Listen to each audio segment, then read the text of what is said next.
looks like a western pond turtle. It's actually a red slider. It's an invasive.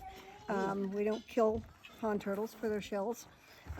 There is western pond turtles are southwestern and northwestern, kind of Baja into British Columbia, in two distinct populations, slightly different configurations. And the southwestern population is not great, but the northwestern population is almost extirpated in Washington. There are 6 ponds or rivers in Washington that still have northwestern pond turtles.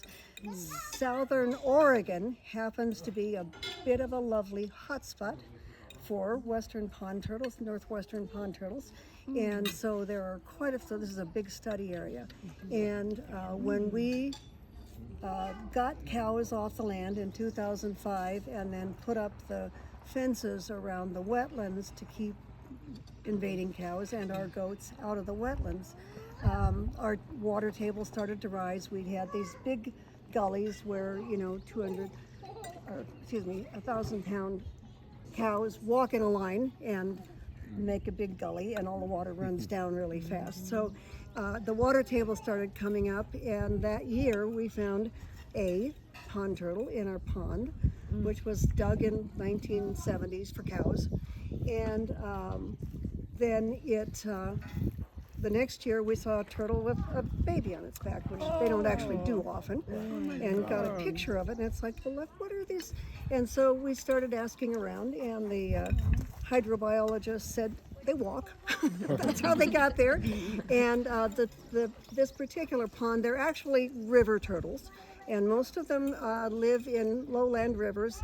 In the winter, they get out and just get past the high water line and sit and go into torpor. That's all they do. They don't dig in. They don't do anything else. And so 3,500 feet elevation is kind of the highest they've ever been known to breed.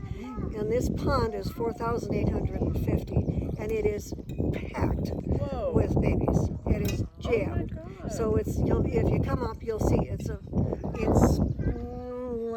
about the size of this chip place. It's a very small pond, just filled with stuff, and obviously lots of food. And we have trapped and tagged, I think, 87 turtles now, and you can't tag their shells. We do a little file. You can't do that till they're about 6 years old.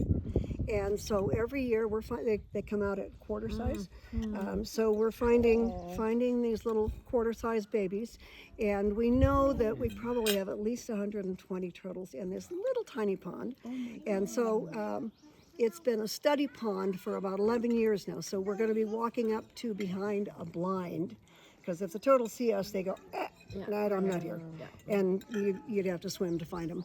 And so we put a study transmitters on them on year 3 once we got the blind, and to see what they did, because they've never been known to breed above 3,500 feet and damn cold up here.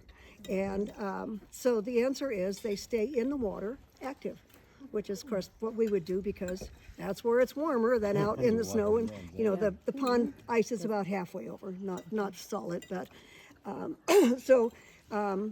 this whole study with six females, 6 males for the winter, and we know that one of the males got out and walked away and then came back, but they just stay under the water, but they actually stay active. They don't go into a true torpor.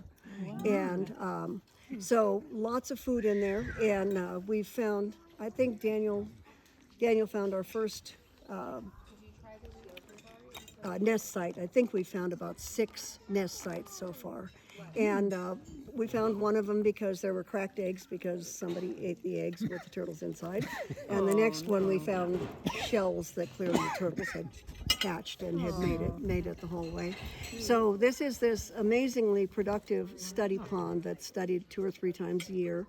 And our water is so cold, it comes from a spring, I hope you're drinking it here, up above the pond. And they grow about 30% slower than they do in the river areas, because the water is so cold. And so we have this 11-year history now, starting from some of them at 6, and we have 2 olders. They got named the first year the study was happening. Michael Parker's a professor emeritus at the university, and he brought up 21 students, happened to be his class. They happened to trap 21 turtles.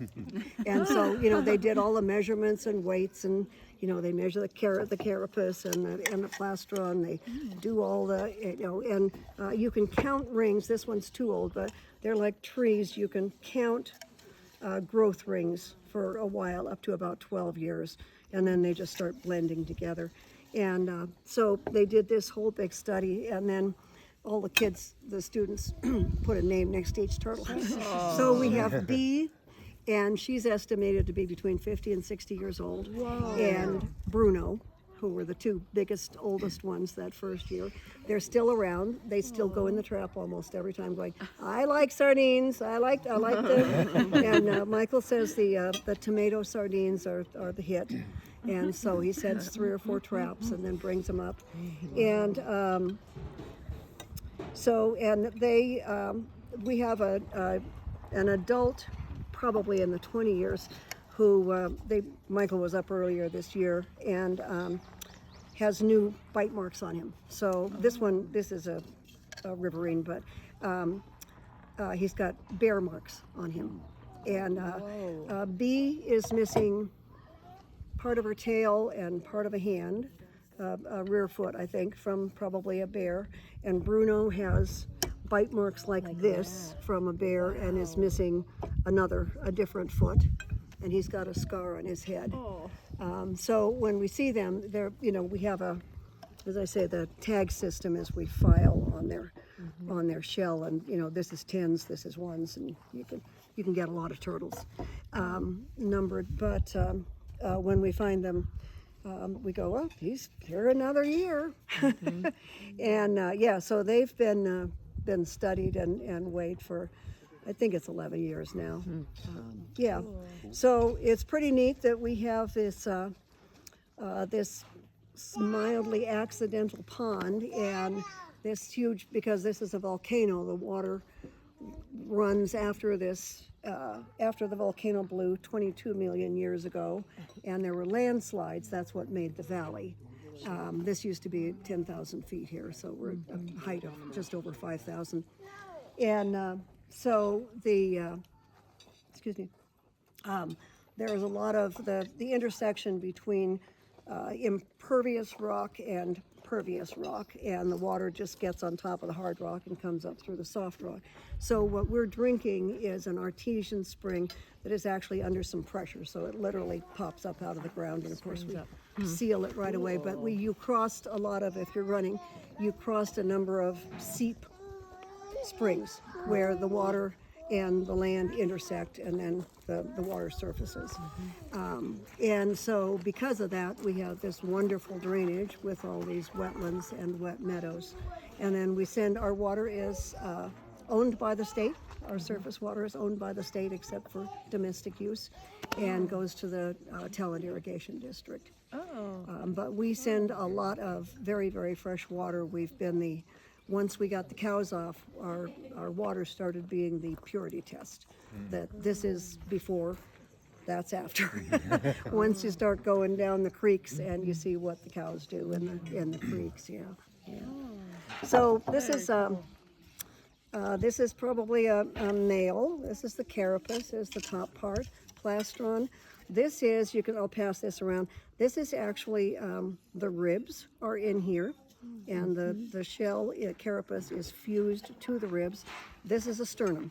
So if you think of our back and our front, this is the sternum, and then of course the soft parts go inside. And this is a male. He has a flat to slightly concave, so he can mount the female. The female has, I said that back right, has a convex, thank you. So she can hold eggs inside, has a little more space. And this doesn't have a tail, of course, but the tails are a little different, male to female. The heads are basically about, there's a little different marking on the sides. And so when we go up there, we have, the pond is just naturally filled with cattails and a lot of algae. And the turtles actually will just get out, and they like to warm themselves. Of course, they're in and out of water all day. And they will actually just sit on the algae too. But we have 4 by 4 rafts of logs that are basking platforms, because they really need, before we built those, they couldn't quite get all the way dry, and they were getting some mold around the edges. So now that we have these basking platforms, they can get all the way, so dry, wet.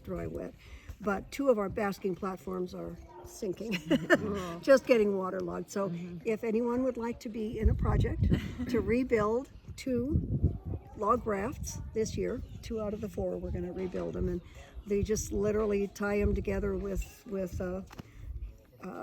heavy twine, and then they are attached to a brick at the bottom to keep them from moving around too much. And I'm going to go grab some binoculars, so once the coffee gets here, and we all have some more coffee we can take, it's less than a quarter mile up here hike. Oh, cool. Thank you. You're welcome. Thank you. Yay.